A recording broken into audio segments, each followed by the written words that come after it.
Hey guys, how's it going? Hope you're doing well. My name is Crown, and today I'm going to read you some very interesting stories that I hope that you're gonna love. And now, without further ado, let's go! Hey Crown Crew, just a quick heads up. If you come across any channel posting my content, please let me know right away. I've managed to report and shut down 3 imposter channels in the past months alone that were literally reposting my videos complete with my face and voice. And I only knew thanks to some amazing regulars who reported it in the comments or through email. Your support is invaluable, so if you spot anything suspicious, don't hesitate to reach out. Thank you. I've always been the responsible one in my family. With my dad gone and my mom working 2 jobs, I took on a lot of household duties from a young age. One of those was taking care of our old car. A beaten-up sedan that had seen better days but was our lifeline. Last week I noticed the car was making weird noises. I knew we couldn't afford any major repairs, but I also couldn't risk it breaking down on my mom during her night shift. So I decided to take it to the dealership and dropped it off on Monday morning. The guy at the service desk assured me they'd call within a couple of days. By Friday, I hadn't heard anything. I was getting worried, so I decided to give them a ring. I called the dealership and spoke with the receptionist. I asked about the status of my car, mentioning that I had dropped it off on Monday. The receptionist asked for my name and the make of my vehicle, which I provided. To my shock, she informed me that they had no record of receiving my car. My heart sank. I insisted that I had dropped it off myself on Monday morning, but the receptionist maintained that there was no record in their system. She even asked if I was sure I had brought it to their location. Feeling my blood pressure rising, I immediately called for a ride-sharing service and headed to the dealership. The whole way there, I was a bundle of nerves. I couldn't understand how they could lose a whole car. Upon arriving at the dealership, I went straight to the service desk. A man wearing a manager's badge approached me, asking if he could help. I explained the situation about my missing car. The manager checked their system and, to my disbelief, told me they had no record of my vehicle. He even suggested that I might be confused about where I had left it. This was the last straw. I lost my temper, accusing them of losing my car and trying to gaslight me. The manager tried to calm me down, but I was having none of it. I declared my intention to file a police report, accusing the dealership of effectively stealing my car off their lot. I also threatened to contact their corporate office about their inability to properly store and track vehicles. The manager's demeanor changed drastically. He started stammering and trying to backpedal, but I was already on my way out, determined to file a police report. Outside the dealership, I called the police non-emergency number and reported the situation, emphasizing the dealership's negligence. Then I contacted the corporate office of the dealership chain, explaining the situation and mentioning the police report I was filing. While waiting on a bench outside, I received a call from the dealership. The manager claimed they had located my vehicle, attributing the issue to a mix-up in their system where my car was logged under a different name. He said the service was almost complete. I expressed my skepticism about the convenient timing and insisted on going through with a police report and corporate complaint. The manager tried to appease me by offering to waive all service charges and provide a voucher for my next visit. I demanded more, a full refund, a written apology, and a rental car for the inconvenience. After a brief pause, the manager agreed to my terms and asked when I could come in to discuss the details. I told him I'd be there in an hour, adding a sarcastic remark about hoping they wouldn't lose me in their system this time. An hour later, I returned to the dealership. The manager, visibly nervous, ushered me into his office where the necessary paperwork and rental car keys were waiting. As I drove away in the rental car, I realized that sometimes a little pressure is all it takes to make things right. I've been working at the local grocery store for about 5 years now, ever since I graduated high school. It's not glamorous, but it pays the bills and lets me take a few community college classes on the side. Last week, my manager asked if I'd be willing to help out with a new initiative. The store was partnering with a local veterans organization to offer free grocery delivery to disabled vets in the area. Of course, I said yes. My grandfather was a veteran, and I've always had a soft spot for those who served. So there I was, on a sunny Saturday afternoon, helping two older gentlemen in wheelchairs with their shopping. They were both Vietnam vets, and despite their physical challenges, they had great attitudes and an awesome sense of humor. I asked the veterans what was next on their shopping list. The first veteran jokingly mentioned needing prunes, making a light-hearted comment about staying regular. The second veteran playfully disagreed, expressing his preference for ice cream instead. We all shared a laugh at their banter. As I was enjoying their company and feeling good about helping out, I heard a loud, shrill voice behind me. A middle-aged woman in designer clothes, with a distinctive haircut, was impatiently demanding assistance.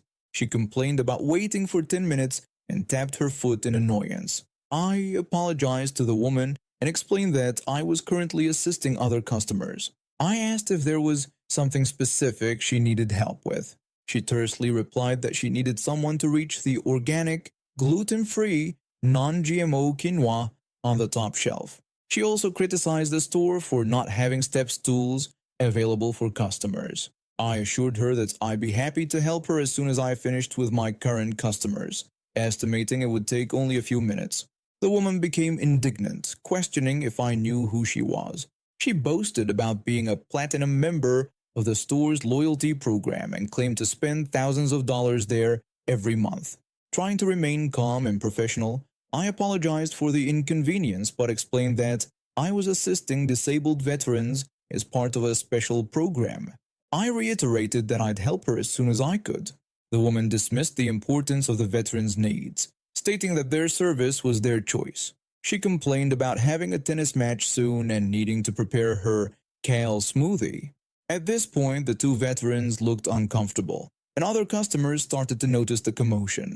One of the veterans offered to help by suggesting they could grab the quinoa for the woman.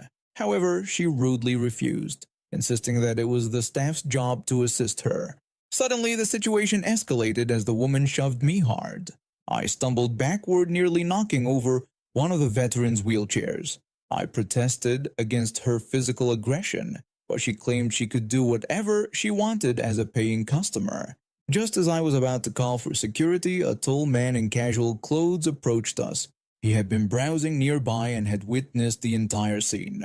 The man inquired if there was a problem, and the woman immediately complained about my alleged refusal to help her and prioritizing the veterans over a loyal customer. The man then revealed himself as an off-duty sheriff by showing his badge. He informed the woman that he had witnessed her assault on me, which was a criminal offense. The woman's demeanor changed drastically as she realized the gravity of the situation. She attempted to justify her actions by claiming I had been rude, but the sheriff dismissed her excuses. The sheriff explained that he had seen her deliberately shove me for doing my job in helping disabled veterans. He informed her that he would need to take her with him to file a report. The woman protested, invoking her perceived importance, but the sheriff remained firm, stating that she was about to be charged with assault. As the sheriff led the woman away, she ranted about potential lawsuits and vowed never to shop at the store again. One of the veterans lightheartedly commented on the unexpected backup I had received. I expressed my relief that they were okay, to which the other veteran assured me they had been through worse experiences. He then suggested we finish up the shopping trip, jokingly adding that we all deserved some ice cream after the incident. I later heard that Karen was also banned from the store. Sometimes karma works in mysterious ways, or in this case, through an off-duty sheriff at the right place and the right time. I've always been a social butterfly. Ever since I was little, I loved making friends and talking to everyone. It didn't matter if they were older or younger, boys or girls, I just enjoyed connecting with people. My parents always said I had a gift for making others feel comfortable, and I guess that's why I never had trouble fitting in at school. When I started 6th grade, I was excited about all the new friends I'd make. Our teacher had this system where she'd assign our seats, usually pairing boys with girls, to keep us from chatting too much during class. I didn't mind though, it was a chance to get to know different classmates. At the beginning of the year I got paired with this boy. Let's just call him Grumpy. At first I thought he was okay, maybe a bit quiet, but I figured he'd warm up eventually. For some reason, Grumpy seemed to hate me from day one. I tried being friendly, asking about his hobbies or just making small talk, but he'd either ignore me or give me these annoyed looks. I couldn't figure out what his problem was. One day, about a month into the school year, things took a turn for the worse. I asked Grumpy if he understood the math homework, mentioning that I was stuck on question 3. He rudely told me to figure it out myself, rolling his eyes. When I tried to suggest we could work on it together, he suddenly hit my arm hard. I exclaimed in pain and asked why he did that. His only response was to tell me to leave him alone. I was hurt and confused. I'd never done anything to this guy, and here he was, hitting me for no reason. After that, I tried to keep my distance, but it didn't matter. He'd find excuses to shove me or hit me when the teacher wasn't looking. I thought about telling the teacher, but I was worried it would only make things worse. What if he got angrier and found sneakier ways to bully me? So I kept quiet and tried to avoid him as much as possible. This went on for weeks. I dreaded going to class knowing I'd have to sit next to him. My grades started slipping because I couldn't concentrate. My other friends noticed something was wrong, but I was too embarrassed to tell them what was happening. Then, one day after lunch, I had an idea. Our homeroom teacher was sitting at her desk, keeping an eye on the class while we waited for our next subject teacher. I decided it was time to put an end to this. I turned to Grumpy and started talking about the science experiment we did the day before. He glared at me and told me to shut up. When I continued talking about how cool it was that the chemicals changed color, he swung his fist and hit me in the shoulder. This time I was ready and let out a loud yelp. The teacher heard the commotion and came over to investigate. She saw Grumpy hit me and immediately pulled him out of his seat. When she demanded to know if he had hit me, Grumpy tried to defend himself by saying I was annoying him. The teacher scolded him, saying that was no excuse for violence. It turned out that Grumpy had already been warned twice before for bad behavior. This was his third strike. The teacher announced that he was suspended for a week and that she would be calling his parents right away. Grumpy's face went pale and he looked at me with pure hatred, but I was just relieved that it was finally over. When Grumpy came back from his suspension, things were different. The teacher had moved him to a special desk right in front of her. He had to sit there for every class and even during lunch. No more buddying up with his friends or causing trouble. For the rest of the year, I got to enjoy my classes in peace. I made even more friends, and my grades went back up. Sometimes I'd catch Grumpy glaring at me from his isolated desk, but I just ignored him. He couldn't hurt me anymore. Looking back, I wish I'd spoken up sooner. I learned that it's important to stand up for yourself and not let bullies push you around. But I also learned the power of patience and timing. By waiting for the right moment, I not only got Grumpy to stop bullying me, but I also made sure he couldn't bother anyone else for the rest of the year. I later heard that Grumpy had to go to counseling and anger management classes. Part of me hopes he learned his lesson and became a better person. But another part of me is just glad I never had to deal with him again after that year.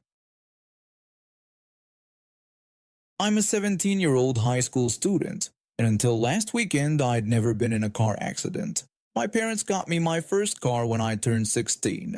Nothing fancy, just a used sedan that gets me from point A to point B. I've always been careful on the road, following the rules and keeping my eyes on the traffic. That Saturday started like any other. I was heading to my part-time job at the local bookstore, and it was a beautiful day, sunny with clear skies. I was driving down Main Street, my mind occupied with thoughts about the new shipment of books we were expecting. That's when it happened. Out of nowhere, a car came speeding through a red light at the intersection. I slammed on my brakes, but it was too late. The sound of metal crunching and glass shattering filled the air. My airbag deployed, and for a moment, I couldn't see anything. When I came to my senses, I realized my phone was automatically dialing 911. My hands were shaking as I tried to get out of the car. That's when I saw her, the other driver. She looked young, maybe a couple of years older than me. She rushed over, and before I could say anything, she grabbed my phone right out of my hand. I exclaimed in surprise, asking her what she was doing. She responded that we didn't need to call anyone and that nobody had to admit fault. She hung up the call and shoved the phone back into my hands. I was too shocked to react. My mind was spinning trying to process what had just happened. I hesitantly suggested that we should report the accident. She dismissed my concern, saying it wasn't a big deal and that we should just exchange information and be on our way. I didn't know what to do. This was my first accident, and I was completely overwhelmed. My parents had always taught me to be honest and follow the rules, but here I was, frozen in indecision. Just then, another car pulled over. An older man got out and approached us. He asked if everyone was okay and informed us that he had seen what happened and called the police. The other driver's face paled. She quickly turned to me and urged me not to mention the phone incident, saying it would just complicate things. Before I could respond, a police car arrived at the scene. The officer got out and started asking questions. I was still in shock and I didn't mention what had happened with my phone. The other driver gave her statement, conveniently leaving out how she'd interfered with my 911 call. After everything was sorted out and my parents came to pick me up, I couldn't shake the feeling that I'd done something wrong by not speaking up.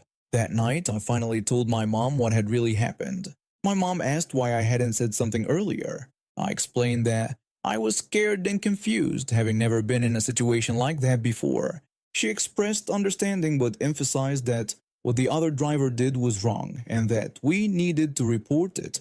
The next day, my mom helped me call the non-emergency police line to add the information to the report. We also informed our insurance company about what had happened. A few days later, we got a call from the police. Apparently, they had found some other irregularities in the other driver's story, and our additional information had been the final piece they needed. They were pressing charges against her for interfering with an emergency call and providing false information to the police. Part of me was glad that the truth had come out, but another part felt bad for potentially getting the other driver in serious trouble. My mom reassured me that I'd done the right thing. She explained that sometimes doing the right thing is hard, but it's important.